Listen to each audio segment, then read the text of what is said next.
Sharing on Google Keep Notes. Hello guys, in today's video I'm gonna show you how to enable sharing on Google Keep Notes easy and fast. So all what you have to do, go to Google Keep Notes and then go to the top corner right here and click on these three lines.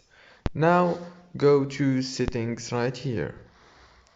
And here you go. Now right here you will find enable sharing. You can disable it or enable it as you want from here. If this video was helpful, please don't forget to like and subscribe, and thank you so much for watching until the end. See you later.